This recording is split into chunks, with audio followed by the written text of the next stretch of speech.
ETV అభిరుచి ప్రేక్షక మాషయులందరికీ మన న్యాచురల్ సూపర్ షెఫ్ వంటకానికి స్వాగతం సుస్వాగతం. ఈ రోజు మన పాకశాస్త్ర గ్రంథంలో మీకోసం ఏ వంట దాగి ఉందో చూసేద్దామా?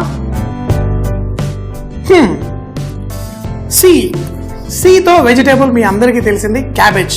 కానీ క్యాబేజ్ అనగానే క్యాబేజ్తో ఏం చూపిస్తాడు ఈరోజు అని కొంచెం మనసులో అనిపిస్తుంది కదా. క్యాబేజ్ ప్రపంచంలో ఎక్కడికి వెళ్ళినా క్యాబేజ్ని చక్కటి డిష్లు చేసుకొని తింటూ ఉంటారు. కానీ చాలా మందికి క్యాబేజ్ ఎలా కుక్ చేయాలో కూడా తెలియదు. క్యాబేజ్ని మరీ ఎక్కువసేపు కుక్ చేసేస్తే అందులో దుర్వాసన వచ్చేస్తుంది. కాబట్టి ఈరోజు చిటికెడంతా మసాలాతోటి మంచి టేస్ట్ తెచ్చేసి మరి ఈరోజు Chinese, Mexican, Indian spring rolls చేసేసుకుందాం.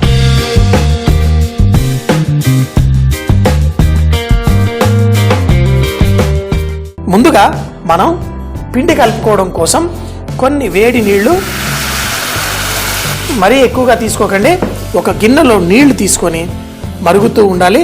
అందులో మనం వెన్న వేసేసుకుందాం. ఈ వెన్న కరిగేదాకా చూద్దాం. మరి దీంట్లో కావాలంటే కొంచెం అంత ఉప్పు, మీరు వేసిన వెన్నలో గనక ఉప్పు ఉంటే మళ్ళీ ఉప్పు ఎక్కువగా వేయకండి.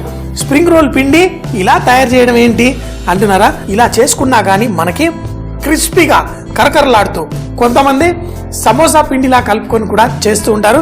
సమోసాల పిండి అయితే మనం మైదా పిండి తీసుకొని దీంట్లో నూనె కానీ వెన్న కానీ వేసి పొడిగా కలిపేసుకొని దాంట్లో కొంచెం నీళ్లు వేసేసి కలిపేసుకుంటాం. ఈ వెన్నంతా కరిగి ఈ నీళ్ళంతా చక్కగా మసులుతున్నప్పుడు ఇందులో ఈ పిండి వేసేసుకుందాం. ఇలా పిండి వేసుకొని చపాతీ పిండిలా కలిపేసుకుందాం. మరీ గట్టిగా కాకుండా మరీ సాఫ్ట్గా కూడా ఉండకూడదు.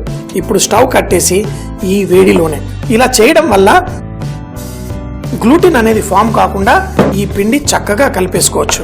ఒక నిమిషం తర్వాత సమోసా పిండిలా కలిపేసుకొని స్ప్రింగ్ రోల్స్ తయారు చేసుకుందాం.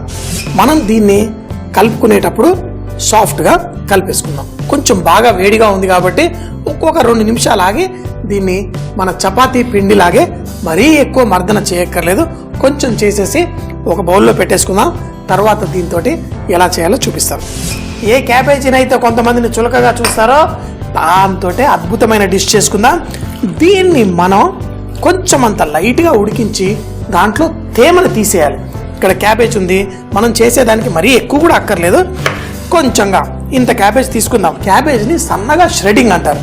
ష్రెడింగ్ అంటే సన్న దారాల్లాగా కోసేయడం. క్యాబేజ్ ఇలా తీసుకోండి. మీకు కావాలి కొంచెం కష్టంగా ఉంటుందంటే దాన్ని సగంగా చేసుకుందాం. దీన్ని సన్నగా మనం కోసుకోవడం. ఇలా కొంచెం ఉల్లిపాయ కూడా వేయాలనుకోండి, ఉల్లిపాయ కూడా సన్నగా అదే విధంగా సన్నగా తరిగేస్తాం. ఉల్లిపాయల్ని కూడా దీంట్లో ఇదే విధంగా వేసేస్తాం. కావాలంటే మీరు ఫస్ట్ క్యారెట్ని సన్నగా ఇలా కోసేసుకుందాం. ఇలా కోసేసుకొని తర్వాత దీన్ని సన్నగా ఈ క్యాబేజు, ఉల్లిపాయ దారాల్లాగా ఎలా కట్ చేసామో దీన్ని కూడా అలాగే కట్ చేసేసి వేసుకుందాం. మనం ఇలా కోసేటప్పుడు మాత్రం నైఫ్ షార్ప్గా ఉండాలి. నైఫ్ షార్ప్గా లేదనుకోండి వేలు కట్టే ప్రమాదం ఉంటుంది. ఇలా కట్ చేసిన ఈ క్యారెట్ ముక్కల్ని మళ్ళీ పడుకోబెట్టి దాన్ని ఇలా సన్నగా కట్ చేసేసుకుంటే పుల్లల్లా తయారైపోతుంది. చూస్తారు కదా, ఇప్పుడు మన క్యారెట్ కూడా ఎలా పుల్లలుగా ఎలా దారాల్లా తయారైపోయింది. ఎంతో సింపుల్గా ఉంది కదా. పక్కన క్యారెట్ ముక్క మిగిలితే తినడానికి కళ్ళకు మంచిది కదా క్యారెట్. ఈ క్యారెట్ ఈ వేడి నీళ్ళల్లో వేసుకుందాం. దీంట్లో కొంచెం అంత ఉప్పు వేసేసుకుందాం. ఇదే క్యాబేజు, ఉల్లిపాయ వీటన్నిటినీ ఈ వేడి నీళ్ళల్లో ఇలా వేసుకొని దాన్ని ఈ వేడి నీళ్ళల్లో ఒక 2 నిమిషాల పాటు స్టీమ్ చేసుకోవచ్చు. ఇలా మరీ ఎక్కువ నీళ్లు వేయకుండా కొంచెం నీళ్లు వేసి దాన్ని చేసి తర్వాత ఈ నీళ్ళని మనం ఒక గుడ్డలో వేసేసి పిండేసి ఆ నీళ్ళని మళ్ళీ చపాతీలు చేసుకోవడానికి దానికి దీనికి కూడా వాడుకోవచ్చు. క్యాబేజు ఇది సాఫ్ట్గా అయింది. మన స్ప్రింగ్ రోల్లో పెట్టి మరి తర్వాత స్ప్రింగ్ రోల్ మంచిగా కరకరలాడుతూ ఉండడం కోసమే దీంట్లో తేమ మనం తీసేద్దాం. పెద్దగా నీళ్ళు ఏం లేవు. నేను వేసేటప్పుడే చాలా కొంచెం నీళ్ళు వేసాను. దీన్ని మస్లిన్ క్లాత్స్ ఉంటాయి, మీరేం కంగారు పడక్కర్లేదు.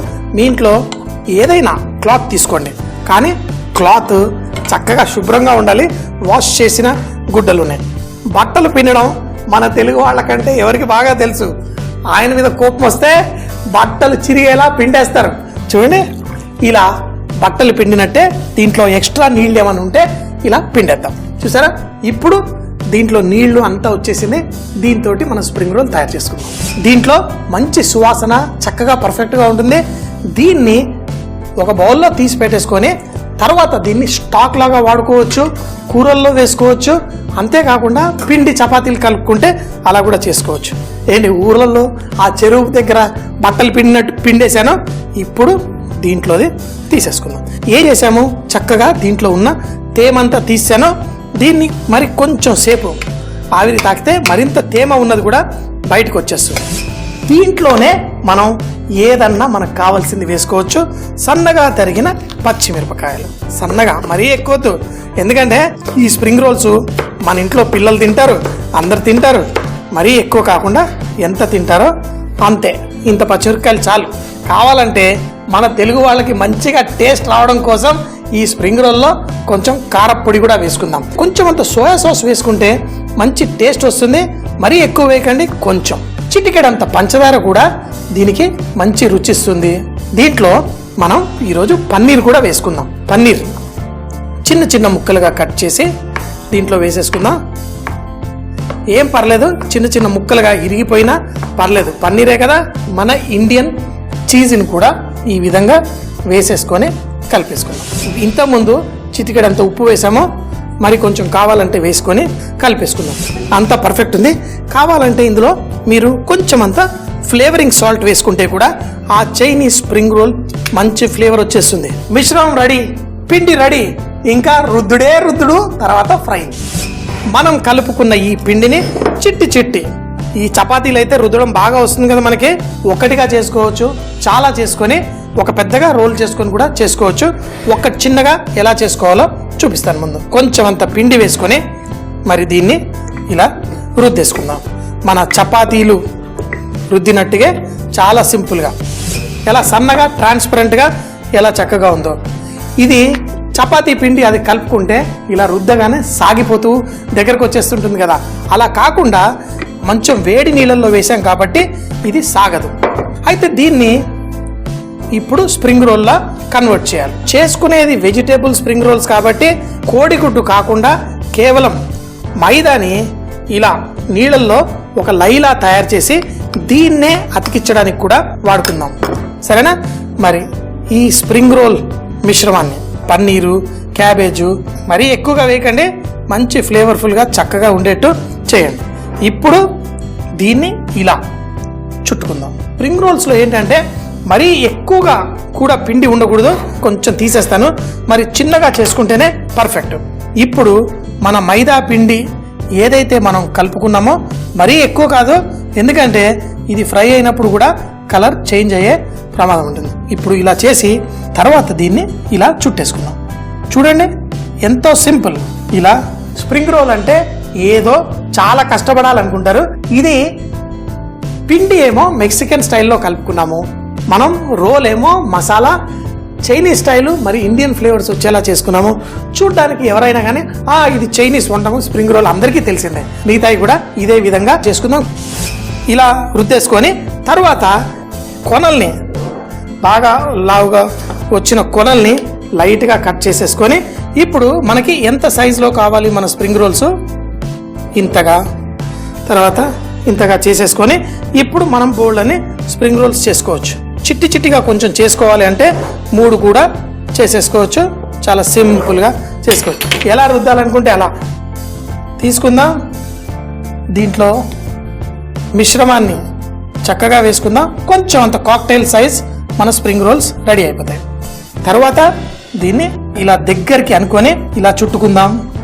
తర్వాత ఈ కొనల్లో కొంచెం అంత ఆ మైదా పిండిని నీళ్ళల్లో తడిపిన దాన్ని కొంచెంగా ఈ కొనలు చేసేసి వాటిని లోపలికని ఈ విధంగా రోల్స్ రెడీ అయిపోతాయి. ఈ కొనలు చక్కగా క్రిస్పీగా బ్రహ్మాండంగా వస్తుంది. సో ఇలా కొన్ని చేసేసుకుందాం.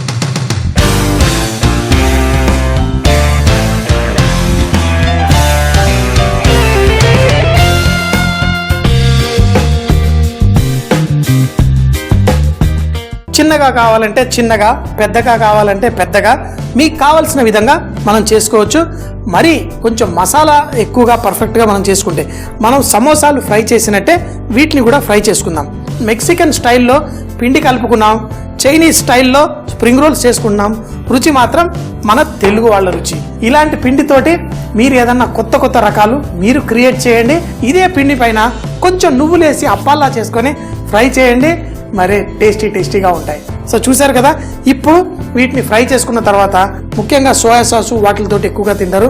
మన ఇళ్లలో పిల్లలకి ఈ టమాటా కెచప్ లేదంటే మీకు నచ్చిన టమాటా పచ్చడితో కూడా చేసి పెట్టండి, భలే టేస్టీగా గుమగుమలాడుతుంది. మంచి బంగారు రంగు వచ్చేంత వరకు ఫ్రై చేసుకుందాం. బంగారు కలర్ వచ్చేంత వరకు ఫ్రై చేసుకుందాం. చూడండి, మార్కెట్లో వెళ్ళి ఆ వెజిటేరియన్ స్ప్రింగ్ రోల్స్ మనం ఆర్డర్ చేస్తే దాని ఖరీదు బోలెడు. ఇక్కడ ఈ కొన్ని స్ప్రింగ్ రోల్స్ రెడీ అయిపోయాయి. కరకరలాడుతూ ఈ పిండి మనం చేసిన విధానికి బట్టి ఇవి చక్కగా కరకరలాడుతూ భలేగా ఉంటాయి. తింటూ ఉంటే ఆ లోపల ఆహా, మరి చాలా ఎక్కువగా వేడిగా ఉంది. అయినా ఒకటి కొరికేద్దాం. వా,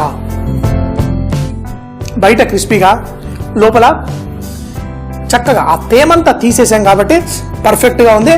ఇలా బయట కొరకగానే ఎంతో టేస్టీగా ఉంది. మంచమంతా టమాటో కెచప్ మనం పెట్టా.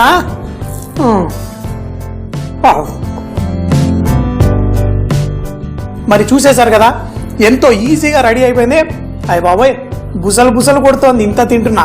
కొంచెం అంత సాసు, కొంచెం అంత డిప్ చేసి దీన్ని ఫుల్గా ఎంజాయ్ చేద్దాం. పన్నీర్ క్యాబేజ్ రోల్స్ తయారు చేయడానికి ముందుగా ఒక బౌల్లో నీళ్లు తీసుకొని కొంచెం మరుగుతున్నప్పుడు వెన్న, కొంచెం ఉప్పు కూడా వేసి దాంట్లో మైదా పిండి వేసి చూపించిన విధంగా కలుపుకోవాలి. దాన్ని చపాతీ పిండిలా కొంచెం మర్దన చేసి పక్కన పెట్టుకోవాలి. ఇప్పుడు క్యాబేజ్ తీసుకొని సన్నగా తరిగి, దాంతో పాటు ఉల్లిపాయలు, క్యారెట్ ముక్కలు కూడా సన్నగా తరిగి వేడి నీళ్లలో కొంచెం ఉప్పు వేసి ఈ కూరగాయలు అందులో వేసి కలుపుకోవాలి. దాన్ని గుడ్డలో తీసేసి దాంట్లో ఉన్న తేమనంతా పిండేసి తర్వాత దీంట్లో సన్నగా తరిగిన పచ్చిమిరపకాయలు, సోయా సాసు, ఇక్కడంత పంచదార వేసి కలుపుకోవాలి. ఈ కలుపుకున్న దాన్ని మనం ముందుగా కలుపుకున్న పిండిని రొట్టెల్లా రుద్దుకొని క్యాబేజ్ మిశ్రమాన్ని వేసి చూపించిన విధంగా రోల్స్ చేసి వేడి నూనెలో ఫ్రై చేసి కెచప్ తో గానీ సాస్ తో గానీ తింటే భలే కమ్మగా రుచిగా ఉంటుంది. చూసేశారు కదా ఈ రోజు చేసిన వంటకం.